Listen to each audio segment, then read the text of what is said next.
Good morning students, कैसे हैं आप सभी। माय नेम इज विशाल बंसल। आज हम अकाउंटेंसी का एक बहुत ही इम्पोर्टेंट टॉपिक स्टार्ट करने जा रहे हैं। इसकी मैं कई वीडियोस अपलोड करूंगा, वन बाय वन टॉपिक को आपको समझाने की कोशिश करूंगा। प्रैक्टिकल क्वेश्चन भी करेंगे हम इस पे। ये है dissolution of partnership firm, means partnership firm को बंद कर देना। ठीक है, उसके बारे में हम सीखेंगे, काफी टॉपिक डिस्कस करेंगे। ये वीडियो फर्स्ट है और मैं जो बुक यूज करूंगा वो डीके गोयल बुक जो है हमारी ज्यादा यूज होने वाली बुक है, उसको मैं यूज करूंगा। अदर बुक में भी जो है टॉपिक सेम ही मिलते हैं, ज्यादा चेंज नहीं होते हैं, क्योंकि मैं एक एनसीईआरटी बुक को भी जो है इसके लिए फॉलो करूंगा, उससे भी जो आपको इन्फॉर्मेशन दूंगा। तो आइए स्टार्ट करते हैं इसकी फर्स्ट वीडियो, सीखते हैं इसके बारे में डिसोल्यूशन ऑफ पार्टनरशिप फर्म। सबसे पहले की meaning of dissolution partnership firm. Actual में डिसोल्यूशन वर्ड का मीनिंग ही क्या होता है? डिसोल्यूशन का मीनिंग होता है खत्म कर देना, हर एक चीज जो भी हमारे पास कंटिन्यू थी पार्टनरशिप फर्म में उसका एंड कर देना, उसे बोलते हैं डिसोल्यूशन। ठीक है, तो अभी तक देखिए हमने क्या पढ़ा था, चेंज इन पार्टनरशिप फर्म पढ़ा था कि पार्टनरशिप फर्म में कुछ चेंज आ जाते हैं। किस वजह से चेंज आ जाते हैं कि भाई profit and loss ratio change कर दी, चेंज आ गया। कोई पार्टनर फर्म में ऐड हो गया तो चेंज आ गया प्रॉफिट लॉस में। कोई पार्टनर रिटायर होकर चला गया, चेंज आ गया। किसी पार्टनर की डेथ होगी, पार्टनरशिप फर्म में चेंज आ गया। ठीक है, अमलगामेशन पार्टनरशिप में चेंज आ गया। लेकिन फिर भी एक चीज आपने कॉमन देखी होगी कि फर्म कंटिन्यू रहती है, बस प्रॉफिट लॉस रेशो में चेंज आ जाता है, लेकिन फर्म कंटिन्यू रहती है, फर्म चलती रहती है, अकाउंट ऐसे ही प्रिपेयर होते रहते हैं। लेकिन क्या हो कि अब अकाउंट भी ना बने, अब हम कुछ ऐसा चेंज करें कि फर्म को ही बंद कर दे, सिर्फ प्रॉफिट लॉस रेशो में चेंज ना करें। कुछ ऐसी कंडीशन कई बार हमारे सामने आ जाती है कि जिसकी वजह से अब हम फर्म को ही बंद कर देंगे, फर्म को कंटिन्यू नहीं रखेंगे। ये है हमारे पास डिसोल्यूशन ऑफ पार्टनरशिप फर्म। ये डिसोल्यूशन हमारे जो पिछले चैप्टर थे उनसे बिल्कुल अलग है। अभी तक हमने जो change in profit loss ratio, जो हमने एडमिशन, रिटायरमेंट, डेथ के जो हमने टॉपिक किए, उन टॉपिक से ये टॉपिक हमारा अलग है। वहां पे फर्म कंटिन्यू रहती थी, अब यहाँ पे फर्म हमारी बंद हो जाएगी। ठीक है, तो आइए स्टार्ट करते हैं डिसोल्यूशन ऑफ पार्टनरशिप फर्म। मैंने आपको बताया, बात करते हैं कि mode of dissolution of partnership firm. कौन कौन से तरीके हैं जिनकी वजह से हमें पार्टनरशिप फर्म को बंद करना पड़ता है, इतना बड़ा स्टेप हमें जो लेना पड़ा है, उसके पीछे के क्या कारण हो सकते हैं, उनके बारे में डिस्कस करते हैं। सबसे पहले हमारे पास एक तो होता है without the court of intervention और एक the by the order of court intervention. एक तो जिसमें हमारी जो जुडिशरी है, जो हमारी लॉ है, अगर वो इंटरफेयर ना करे, बिना उसके इंटरफेयर के हमें फर्म बंद करनी पड़ जाए, ये केस है। और जिसमें कोर्ट हमें ऑर्डर दे दे कि भाई करनी ही पड़ेगी बंद, तो हम उनको भी डिस्कस करेंगे। सबसे पहले हम डिस्कस करते हैं विदाउट कोर्ट इंटरवेंशन। उसमें सबसे पहला पॉइंट आता है by the mutual agreement between the partner. Mutual agreement between the partner, अगर कोई पार्टनर आपसी सहमति से अपने एग्रीमेंट के तहत फर्म को बंद करना चाहे तो उसके ऊपर हमारा सेक्शन 40 जो है वो अप्लाई होता है, इंडियन पार्टनरशिप एक्ट 1932 का।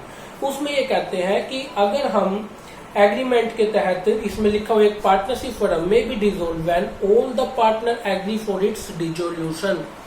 अगर सभी के सभी पार्टनर आपसी सहमति से ये सेटिस्फाई कर दें कि हाँ जी हम चेंज करना, हम पार्टनरशिप को बंद करना चाहते हैं, तो हम बंद कर सकते हैं। मान लीजिए मैं विशाल, मोहन और सोहन मेरे दो फ्रेंड होते, और क्या हुआ कि मेरे जो फ्रेंड है मोहन और सोहन, उन दोनों की गवर्नमेंट जॉब लगी। हम तीनों पहले किसी पार्टनरशिप में काम करते थे। अब हम तीनों ने देखा भाई साथ मिलके काम तो पॉसिबल है नहीं, उनको तो गवर्नमेंट जॉब करनी थी, अब मैं अकेला पार्टनर है। तो हम तीनों ने आपसे सहमति से करा कि भाई चलो खत्म करते हैं पार्टनरशिप, इतने दिन तक जो कमाया खाया बढ़िया है, अब करो एंड इसका। ठीक है, तो हम कर सकते हैं by the mutual agreement. Second है हमारे पास कंपल्सरी डिसोल्यूशन। कंपल्सरी मतलब कि करना ही पड़ेगा डिसोल्यूशन। उसके क्या कंडीशन हो सकते हैं, जैसे इसमें बोला हुआ है कि अगर फर्म के पार्टनर इंसॉल्वेंट हो जाए, इंसॉल्वेंट का मीन दिवालिया हो जाए। फर्म के पार्टनर अगर सभी के सभी जो है दिवालिया हो गए, तो इन दैट केस हमें क्या करनी पड़ेगी, फर्म को बंद करना पड़ेगा, क्योंकि रुपए नहीं होंगे आगे फर्म को कंटिन्यू करने के लिए, चलाने के लिए। या फिर जो है हमारा जो बिजनेस है वो फर्म का क्या बन जाए, अनलॉफुल बन जाए। पहले तो वो लॉफुल था, अब अनलॉफुल हो जाए। मान ली हम किसी दवाई को प्रोड्यूस करने का काम करते थे, अब दवाई में आपको पता ही है ड्रग्स वगैरह जो है पूरी तरह से मिल करके कई चीजों का, तब उसके बाद वो दवाई बनती है।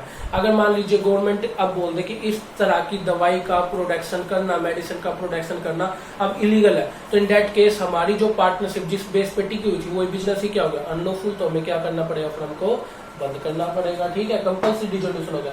On the happening of an event, happening of an event से मीन होता है कि हमारे पास में मान लीजिए जिस ऑब्जेक्ट के ऊपर हमने फर्म को बनाया था, अगर वो ऑब्जेक्ट हमारा पूरा हो जाए, जैसे मैं और मेरे पार्टनर ने मिलकर के फर्म इसलिए बनाई थी कि हमें एक हाईवे बनाना था दिल्ली से गुड़गावा के बीच का। जैसे ही वो हाईवे कंप्लीट होगा मेरा ऑब्जेक्ट पूरा हो गया, और मेरा ऑब्जेक्ट पूरा हो गया तो मुझे क्या करनी पड़ेगी, फर्म को बंद करनी पड़ेगी। ठीक है, समझ रहे इसका मीन। या फिर जो टाइम पीरियड था हमारी फर्म का, मान लीजिए हमने 2 साल के लिए पार्टनरशिप फर्म बनाई थी, और जैसे वो 2 साल कंप्लीट होंगे, मतलब टाइम पीरियड जो था हमारा फिक्स था वो कंप्लीट हो गया, तो हमें फर्म को भी क्या करना पड़ेगा, डिजोल्व करना। क्लियर है। और लास्ट हमारे पास है by the notice. By the notice का मीन होता है कि पार्टनरशिप, तो आपको पता है partnership at will pay depend होती है, हमें उसकी स्टार्टिंग डेट पता होता है, एंडिंग डेट का कुछ नहीं पता होता है। कंटिन्यू करने के लिए कितनी लंबी भी जा सकती है, छोटी भी जा सकती है। इन दैट केस अगर पार्टनर्स चाहे तो एक दूसरे पार्टनर को नोटिस दे करके कि भाई हम जो है अब फर्म में कंटिन्यू नहीं रह सकते एज ए पार्टनर, तो आपसी सहमति से नोटिस देंगे और फर्म को क्या कर देंगे, डिसॉल्व कर देंगे, बंद कर देंगे। ये हमारे पास क्लियर है। अब आता है हमारे पास by the order of court. Order of court mean कि अगर आपको कोर्ट ऑर्डर दे दे कि भाई आपको बंद करनी पड़ेगी, कौन सी ऐसी कंडीशन है कि कोर्ट आ जाती है बीच में। जैसे हमारे पास है कि पार्टनर का माइंड अनसाउंड हो जाए। अनसाउंड मीन्स कि कोई जो फर्म में जो पार्टनर है वो पार्टनर क्या हो जाए, पार्टनर का जो माइंड है वो इतना ज्यादा डेवलप ना हो कि मतलब कई बार होता है ना कि पागल हो जाना, न्यूनेटिक हो जाना, इस कंडीशन में ना रहना कि पार्टनरशिप की टर्म एंड कंडीशन को समझ सके, तो फर्म को बंद करना पड़ेगा। ठीक है। When a partner other than partner feeling a suit has become permanently incapable of performing his duty as a partner, firm में एक पार्टनर दूसरे पार्टनर के खिलाफ ये एक केस कर दे कि ये जो मेरा पार्टनर है ये तो भाई कोई टर्म एंड कंडीशन समझने की पोजीशन में ही नहीं है, ये तो एज ए पार्टनर बनने की कंडीशन में नहीं है, तो इन दैट केस अगर ये प्रूव हो जाता है तो हमें पार्टनरशिप को बंद करना पड़ेगा by the order of court. When a partner other than partner filing a suit he is guilty of misconduct that may harm the partnership. मान लीजिए मैं और मेरा पार्टनर थे, मेरा पार्टनर क्या कर रहा था, वो सेल करने का काम करता था, सेल करते टाइम बहुत तरह का कमीशन कमाता था, मुझे तो वो बताता ही नहीं था कमीशन ले रहा है वो, उस कमीशन में मुझे तो हिस्सा देता ही नहीं था। तो इन डेट केस क्या कर रहा था, वो खुद प्रॉफिट कमा रहा था, मुझे तो दे नहीं रहा था। इन डेट केस वो गिल्ट में हुआ ना, उसे देना चाहिए था मुझे प्रॉफिट में, सब मैंने उसके ऊपर केस कर दिया। तो इन डेट केस अगर मैं उसको प्रूव कर सकूं कि हाँ ये पर्सन सामने वाला गिल्ट में था, इट्स मीन कि वहां पे वो पर्सन मेरे साथ एटमोस्ट गुड फेथ में काम नहीं कर रहा है और मुझे उसको छोड़ देना चाहिए, और फर्म ऑर्डर देगी कि आप फर्म को डिसॉल्व कर सकते हैं, अपने हिस्से का बंटवारा कर सकते हैं। इसी टाइप के पॉइंट होते हैं। ठीक है, तो ये चीजें जो है ये जैसे कि कोई पार्टनर बिना किसी दूसरे पार्टनर की सहमति से कोई काम करे, या अपना इंटरेस्ट जो अपना शेयर है किसी और को बेच दे, तो इन डेट केस जो है, या फिर एक पार्टनर को छोड़ करके बाकी सभी जो है वो पागल हो जाए या दिवालिया हो जाए, इन डेट केस भी जो है ऑर्डर दे दिया जाता है कोर्ट के द्वारा और हमें पार्टनरशिप बंद करनी पड़ती। क्लियर है स्टूडेंट्स यहाँ तक के पॉइंट, कोई प्रॉब्लम यहाँ तक आपको? अब बात करते हैं, बहुत इंपॉर्टेंट क्वेश्चन है, what is the difference between change in partnership या फिर डिसॉल्व इन पार्टनरशिप, या इसको अदर वर्ड में कह सकते हैं डिसोल्यूशन ऑफ पार्टनरशिप और डिसोल्यूशन ऑफ पार्टनरशिप फर्म।